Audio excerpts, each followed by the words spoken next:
Okay, this is a 50-watt spotlight. It's 110. So that means, well, we've got this LED array, and it means if it's 110 that it's driven by somewhere in here a little board that changes it to a DC current. All these array are hooked together and gives a nice bright light. This was a spotlight used in our church. This particular one, I don't know if you can see, but there are this middle row right about here. The first 5 or so, 1, 2, 3, 4, 5, have a black dot in them. Don't know if you can see that. Black dot right near my finger, dot, dot, dot, dot, dot, dot. Chances are they are the reason this is not working. At least one of those is dead, burnt out, excessive heat. Okay, if we look at the construction of this, it comes apart with some screws. It's an aluminum cast fin housing on the back. You'd think that would be pretty good to reject heat. These things are actually waterproof. It's either IP65 or IP66, I forget which. There are different ratings for immersion and so on. So hermetically sealed, which maybe from the standpoint of cooling is not the best, but these are designed actually for outdoor use. But they tend to fail. This happens to be a warm light. I forget whether it's 4000 K or something like that. It gives a yellowish light. They do feel hotter on the hand, but this one is burned out. And here's another one. It's burned out too. Now, what I've done is taken it apart. I took off the bezel. Behind that was the glass with this rubber seal here. And then there's a diffuser or reflector. And it had an additional gasket here that laid on there.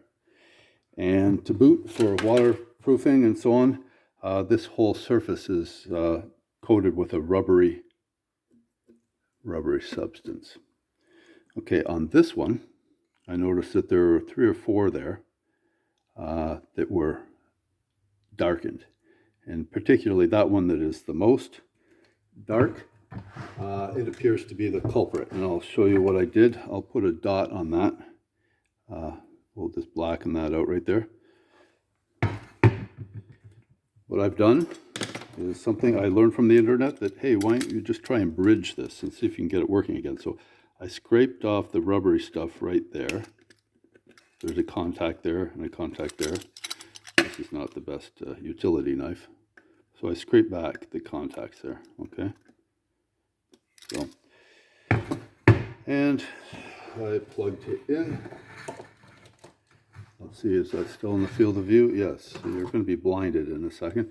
I just use these dividers as a means of making contact, and I go both sides, and it's bright, and you're probably blinded there. So I know if I were to take a small piece of wire and bridge that, I can probably get this to work again. Now, that being said, there's a problem. If I bridge that, I'm actually, if these are in series, I'm actually increasing the voltage to the rest. So chances are, if that one failed, these are close to failing. And also the others have more potential of failing because I'll be taking one out of the circuit and they'll all be more brightly, more powerfully loaded. So I'm going to get a fine piece of wire and I'm going to solder and unplug that. I'll show you one other thing. For heat dissipation, this aluminum housing does the job. There's some conductive paste behind it. There's this gooey white stuff, which is hard to get off your finger. That is, and you can see it's not over the entire back either, so it's not going to evenly cool it.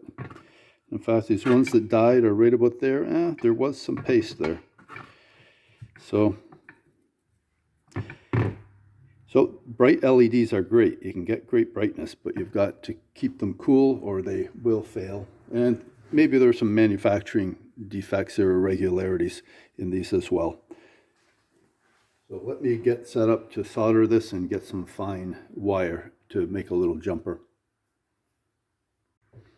Okay, I'll use some radio solder and tin this piece of wire.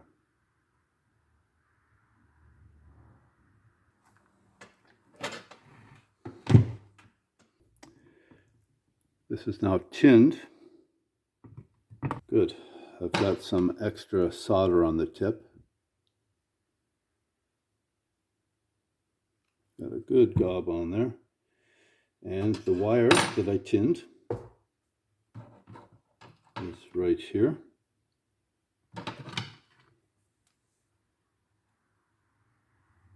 Okay, now let's see if I can get it to stick.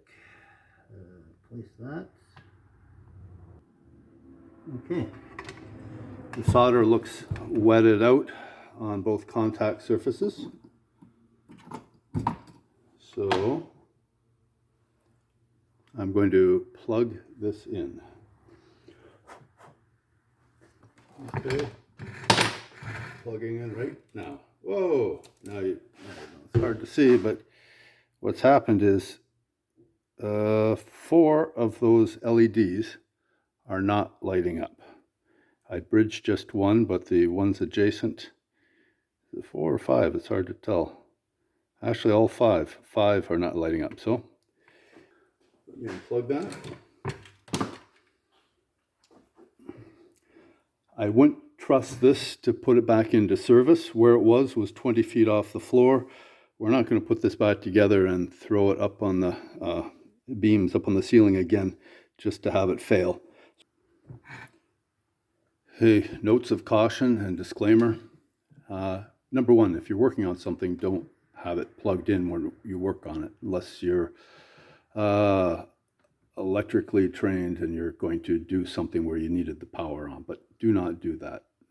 So not a good idea, you know that, it's common sense. The other thing, be aware that even though you unplug something, whether it's a light or a radio or some other device, there are things called capacitors that store charge. They don't always drain immediately. Some have small capacitors, some have big capacitors, and they can give you a jolt, they can cause you problems, pain and otherwise. So be aware of that. Other one is that if you've modified something and this was insurable product, it was UL listed, okay, it's not anymore. This is not a certified product. It's not safe to use. I wouldn't recommend you reusing this for any purpose when you've modified it like this. The purpose of the modification was to prove that that one LED can cause an entire array to go out. Basically, this is a failure mode for these types of multi-LED fixtures. So that's what this proves. So if you look at something and you wonder, is it dead or is it not? Just look and see, oh, I've got black dots on some of these. That's the sign that your failure is in the LEDs. And so to go this far, you don't need to. Just if you see the black dots, chances are that's why it failed.